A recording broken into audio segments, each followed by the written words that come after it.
Welcome to the Infrastructure Podcast. My name is Anthony Oliver, and this week we are talking about electric vehicle charging and the challenge of creating the truly integrated and customer-friendly charging network needed to support the growth of EVs in the UK. My guest today is Asif Ghafoor, Chief Executive of BE.EV, one of the UK's leading charging networks, and someone who I'd say is pretty out there when it comes to honest appraisals of the state of the EV market and the fragmented Wild West charging network that now litters our town, cities and service stations.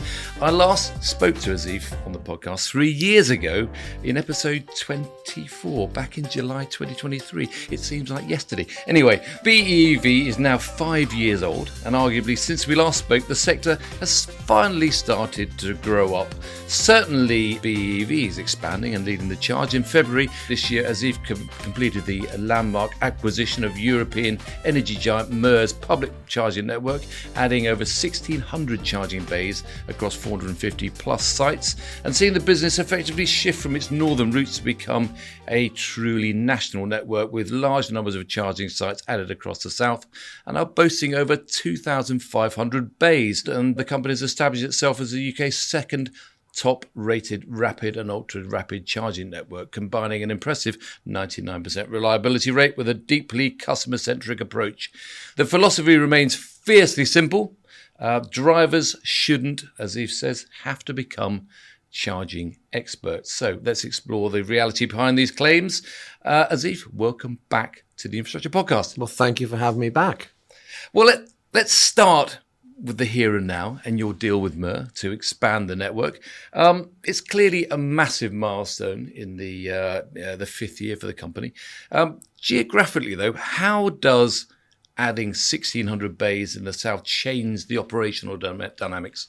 So this is all about, for me, it's every answer and place you're going to give you today is going to be about the customer. Right. And how we can make that customer experience simple. Mm-hmm. And actually, one simple way is, when I drive from A to B, there's a BE.EV charger. This just increases capacity and geography for us. Yeah, because I hadn't realised until I spoke to you a few moments ago how many different charging networks there are out there.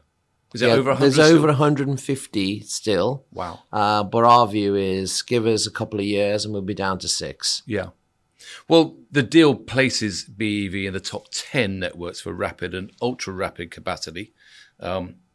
Whatever that is. Maybe you'll explain Very fast. Very fast. Okay, fine. Yeah. But when we spoke 3 years ago, yeah. You talked about being community first and creating bespoke, design-led, fully funded EV charging stations, which added value to your organisation and delighted your customers. What does this new scale mean? Does it mean that you're going to have to step back from that delight, perhaps, while you kind of put them all in place? It actually reinforces one word in there, which is customer, and actually reinforces that experience. Because what we're trying to do is, I always ask my team, what's the emotion you want someone to have when they're charging on our network? Mm-hmm. And actually, we want it to be slightly, we want it to be forgettable. Right. Because charging isn't what you want to be remembering in life. You want to experience going to a retail park or going shopping, having coffee with your friends. That's the experience you want. You want to be able to charge your car swiftly, easily, and go on and live your life. Mm. You've said that drivers don't want to be experts in charging, though. We mentioned this myriad of different charging. I alluded to it in rapid and ultra fast. 3 years on from when we spoke last time, what are still the biggest unnecessary complexities that rival networks perhaps are still forcing customers to accept? Well, I just think the whole language is just really complicated. You know, when I buy my mobile phone contract, I've got unlimited minutes. All I want to do is ring people or send messages or use data. Here, I have to work out kilowatts, pence per kilometer, this and that. It's just like, it's confusing. Yeah. And we're trying to make this a lot simpler. Yeah. So when you take over a network like MER, how do you make sure that their equipment meets your 99% reliability record, for instance? Does that mean just going literally replacing it all, or is it No, painting it all green to start with?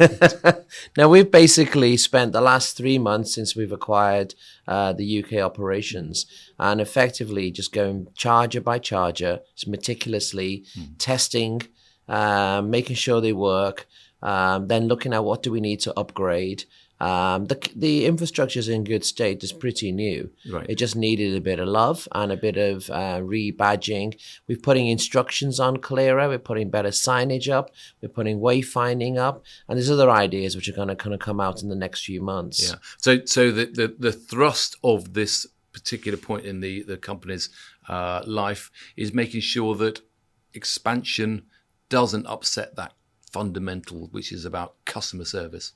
That first, exactly, but also making sure that customers can take advantage. We do a rate of 39p for charging, either through subscription or off-peak, 7 till 7. Right. That's offering that to more customers, means more people will convert to EV, which is better for our business. Yeah. And also making it simple for them to know where they are and how to plug their car in, et cetera, et cetera. Exactly. It's 5 years old, the business now, but looking back to 2019 then, when it started, how radically different would you say the reality of running an EV infrastructure business is today compared to your original 5-year business plan, for instance? The reality is that the business plan's been ripped up every 3 to 6 months and restated again because the market, we are pioneers. We're in new territory. No one's done this before. We've got no template or blueprint which we can follow. So that's just meant that we've kind of, if we've got a North Star, our North Star is getting to be the number one charge point operator as chosen by customers, not my view or someone voting for us. If we get to that point, then actually that's been the focus and trying to, and everything we do. But we are in the minutia of detail at this point where we're checking everything. You don't get to 99% just randomly of availability. That reliability piece is important. So that's people turn up. It's a lovely experience. They plug their car in, the machine works. It keeps working, but they also get the service at a price which is competitive. But even before that, Anthony, people need to be able to find it. Right. So we find that the pins dropped on Google Maps are in the wrong location. Right. Your sat nav is sending you somewhere else. The whole experience from we've mapped out every single step. We've mapped 13 steps. And we've then thought about all the way to people leaving a review. I want to hear if things didn't go great. Of course, I don't want things to not go great. I want to hear that. Then we go back over that meticulously and then try and work out what can we do to improve that over a period of time. So you're doing that at BE.EV, yet the industry, as we said earlier, is still pretty Wild Westy, but better than it used to be. What are the primary indicators for you that suggest that the EV charging market is finally growing up then? Well, I go out and try other people's chargers. Yeah. And I'm having a good experience as well. All right. Originally, I think a lot of people entered this market thinking this was infrastructure. And let's just put some stuff in the ground and of course it'll work. It doesn't. It's a piece of electrical equipment and you need to think about the end user. So, but I'm having good experiences. There's enough infrastructure out there now working in all the right locations to give me confidence to own an EV. That's been the aim and the goal. And we'll discuss a bit later on, perhaps the reality is that EV ownership is increasing, but there's still a fierce debate regarding how we charge. So how do you balance your business case, say for ultra rapid hubs where people grab a coffee while they wait 20 minutes versus slower solutions like lampposts or driveway charging? Is lamppost charging still the dirty word for you? I can't. I've toned myself down. I've been told to tone myself down on lamppost charging. Lamppost charging has a place. And what we're seeing is if you have no ability to charge at home and you want to have a very slow charge, and you're not moving your vehicle, it has a place. I use it when my mum comes to visit in London and we use the lamppost then. But for me, the real ease and pace, this market, we could charge our vehicles in 5 minutes. Yeah.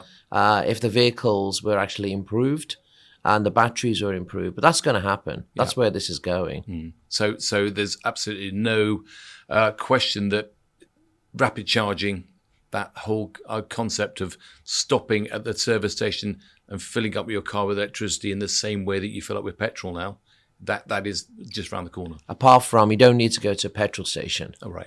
I think for me, this has always been, I'm going to Sainsbury's, I'm going to Aldi, I'm going to Tesco, I'm going shopping, retail park, or I'm going to play something and so paddle one of our decathlon sites, and I'll park up, charge, and then when I come back, the car's charged. I fit it in my life, rather than having to now even just drive to a petrol station. Why am I going to a petrol station? That's like going to a stable to go and to fill my car up.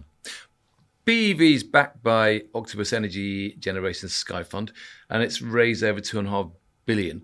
How has institutional investor appetite shifted over the last 5 years regarding, I suppose, the long-term return on investment from a business like BEV?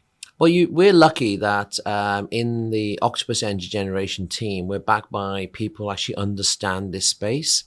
And it's patient capital. They're not looking for a quick turnaround. We're still in building stage. And in building stage, the reality is we're all putting a lot of capital in the belief that this is going to happen. And that's important. You need that patience. We're not in a 5-year fund where it's just going to flip or anything like that. And having a team who understand the dynamics of the market, and that's a great position to be in. I mean, the ethos has always been make it easy. Do you think that you are succeeding in that, or too many people still put off EVs by the perception of complexity compared to just popping petrol in the tank? Yeah, the problem is I think we are making it easier. We spend a huge amount of time looking at all the issues which don't make it easy. But there are, in your Wild West, there's always a few cowboys out there who aren't making it easy. Because you're doing things like offering, I think it's called mini and mega subscription models, competitive 12-hour off-peak windows. How do those subscription frameworks help stabilize that revenue and make people at Octopus more happier about having investment tied up in you? I love my investor, but I'm not doing any of that for them. Right. But I'm doing that. My customer is not one blank person. It's actually a variety of people with a variety of needs and a variety of price points they're comfortable with, consumption levels. Well, our products on those pricing, whether it's subscription, whether it's 39p or it's a full tariff where people you can on our network use pay as you go and tap all the way through to become a member, and you get the benefits of being in that club. But that's all done for the different variety of customers I've got. But it must be attractive to your investors at the same time, having a subscription model. My investors, what they're looking at is, have I got a management team here who are brave enough to build while this market is developing? And subscription, we trial loads of stuff.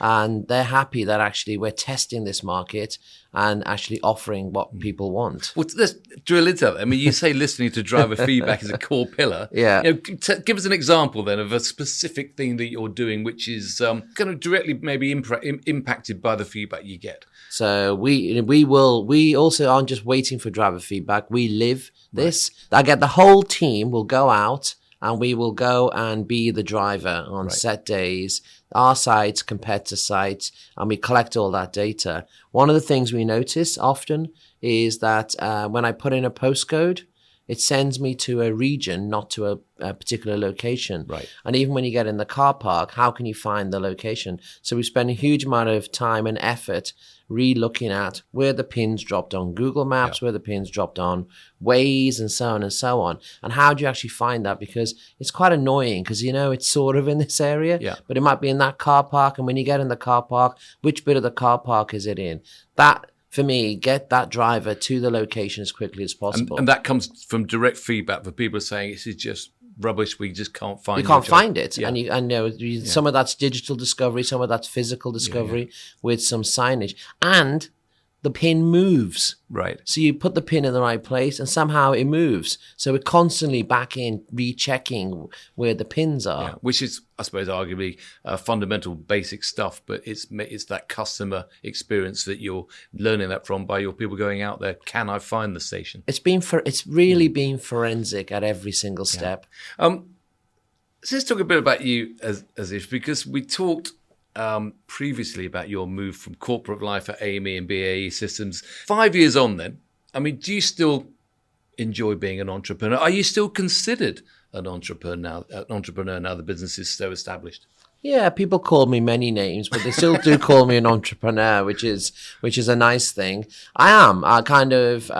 We have 3 values in the business: caring, sharing, daring. Right. And those values kind of reflects very entrepreneurial type behavior, which we're trying to filter into the organization. Yeah. I mean, we talked about your passion for community and clear passion for your customer, which is obviously your community.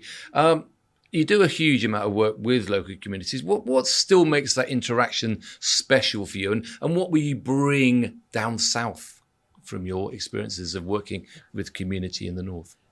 In what we ended up building in the network prior to the acquisition was actually a network which people themselves were voting for, saying we like it. We came second in the ZapMap survey, which is quite a big survey they run. Because we are engaging with communities, we're thinking about it. We're thinking about price points in communities. We're thinking about making it easier, accessible bays. We're thinking about location, so it's not tucked in the corner away from where people are. We're building charges where people live and want to use them.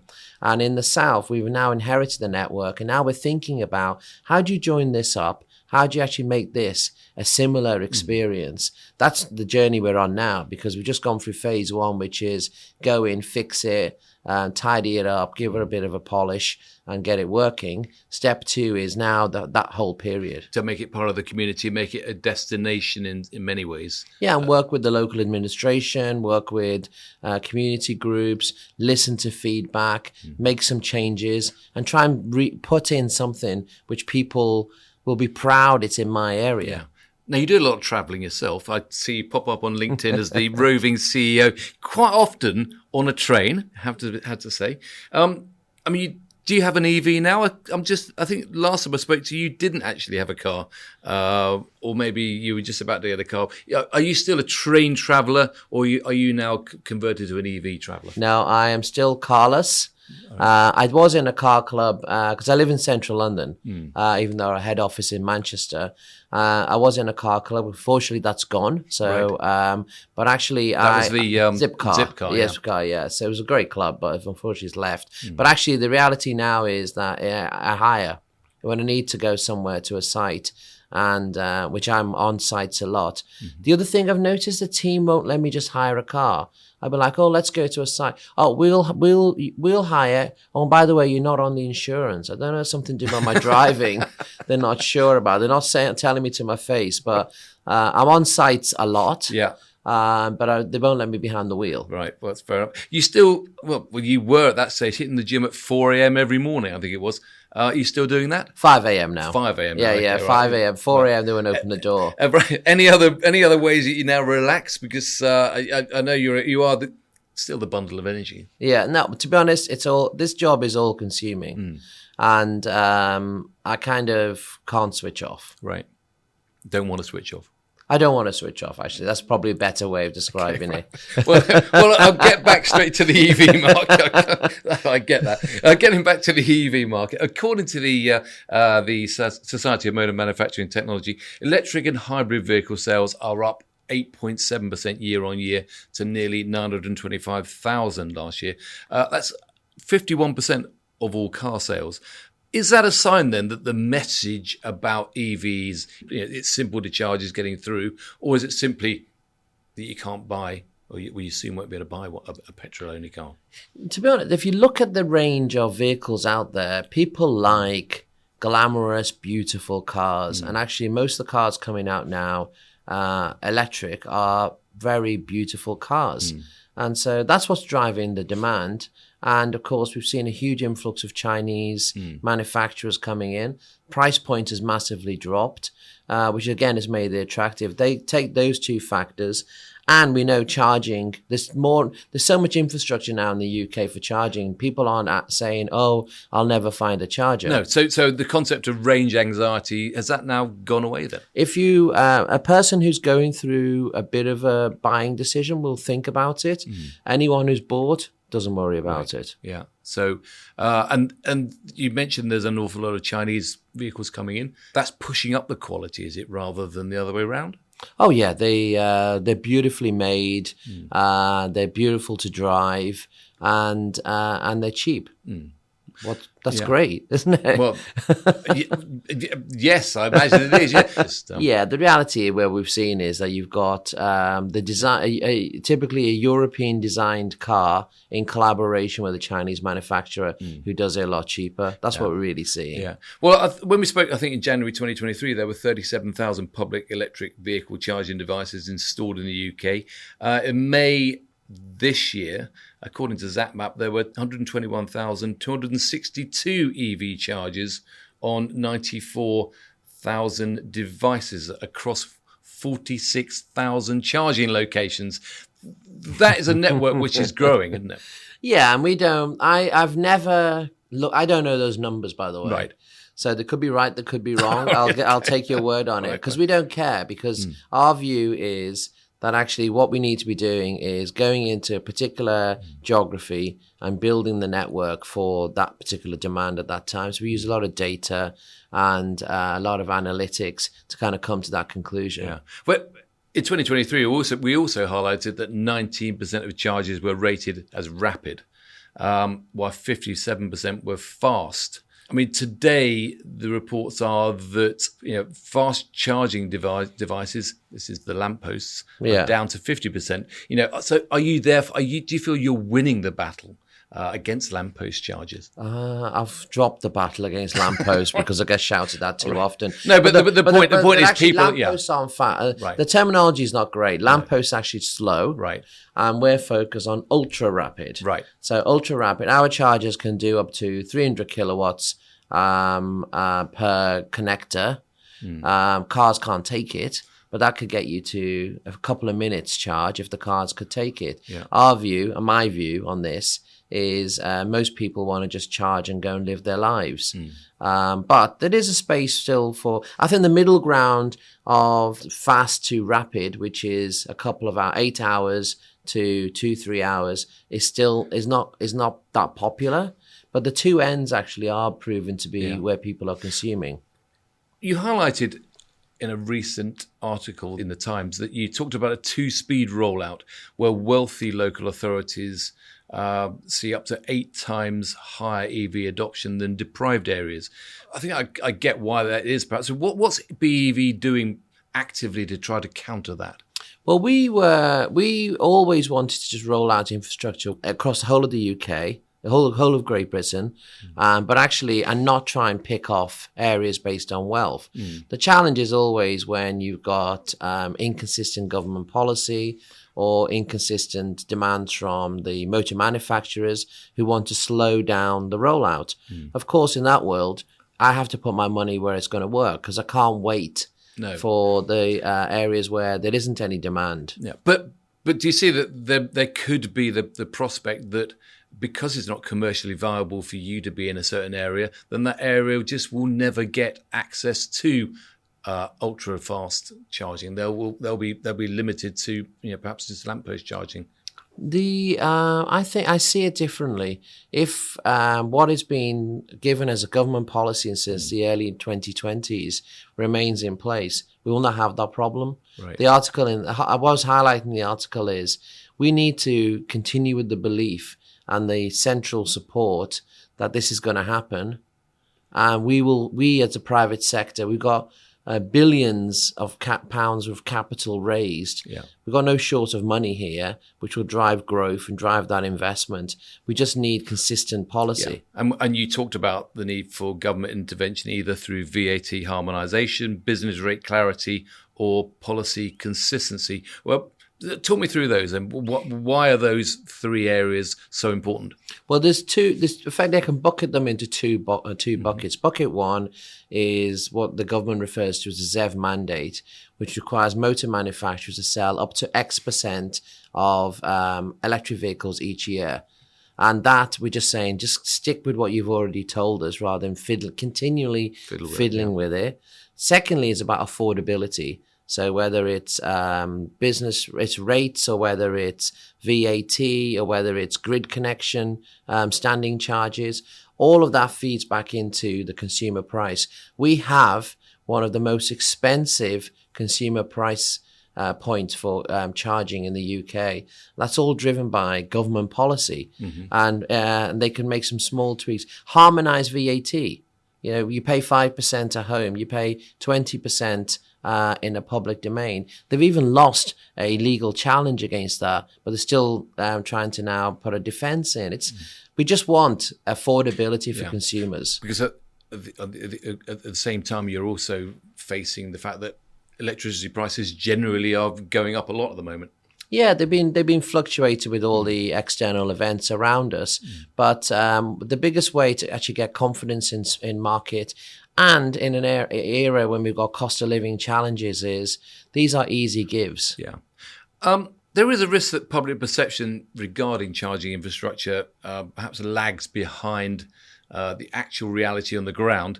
Do you think that the media narrative around EVs is changing? Yeah, I've seen a massive shift in the last 12, 18 months in a positive media perception. There's still all the noise about, do we want all this green transition and so on? Well, it depends on whether we want to live in a boiling world or whether we want to be able to breathe clean air. That's kind of a choice. But regardless of all of this, what's coming out in the car market is going to drive this, because all the cars, the nice, beautiful cars, are electric. Yeah. Is there any concern from a business such as yours that getting access to the power you need to drive your expanding network? And we're building new power stations, we are installing grid upgrades, but I presume not fast enough for your needs. Does that worry you?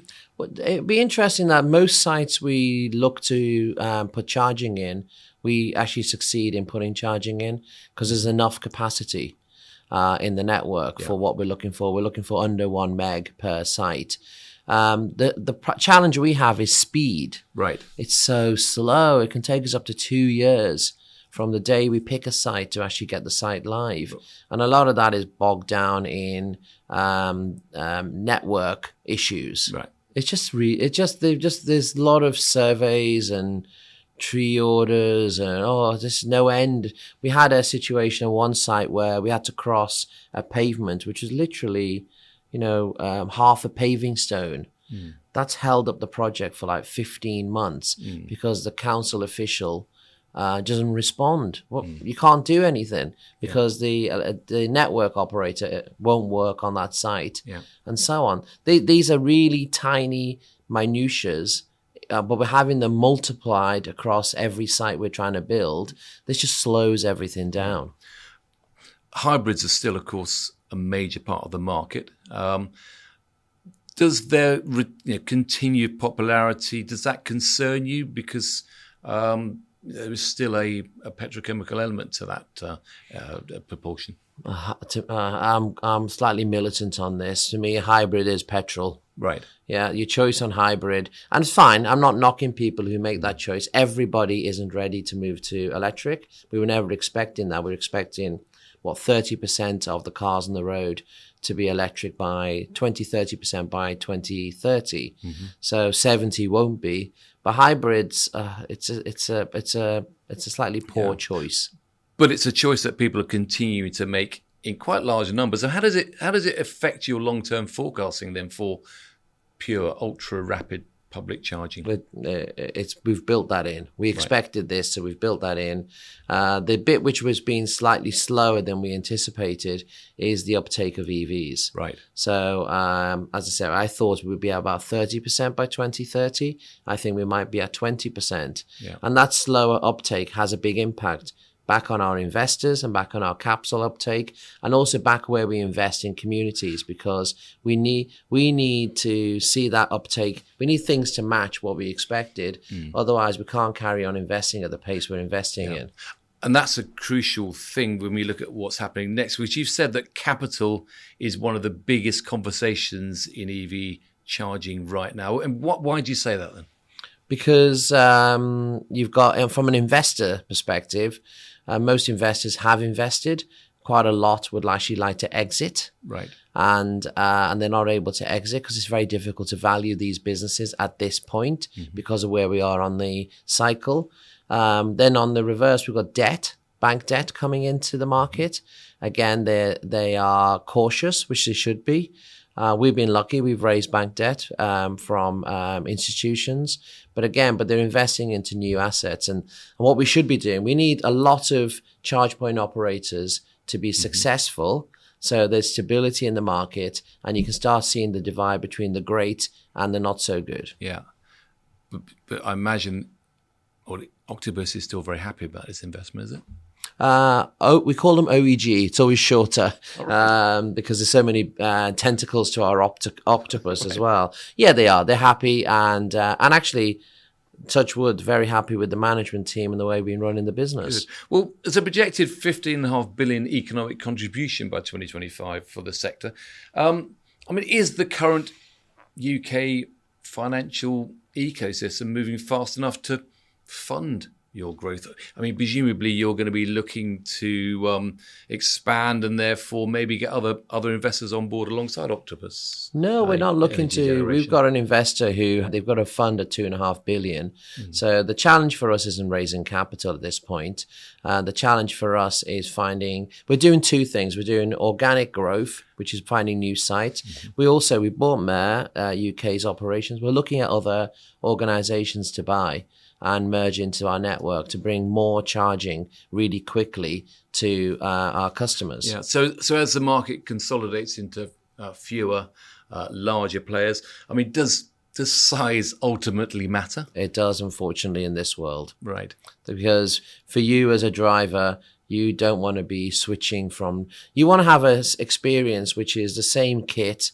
The same charging organization offering all those different great tariffs and so on and so on, and that great customer experience. It'd be nice if it just had uniformity. That's how you make this a bit unforgettable when you actually end up charging. So with 2,500 sites roughly in your network right now, what size is big enough then for you? So we've got 2,500 charge points, and we're actually now over 700 sites. Right, apologies, yeah. And again, I'm not counting numbers, I'm counting geography. Right. So if I go to the South Coast, I can feel as a driver, I can move from a BEV to a BEV charge point and be able to continue that great service.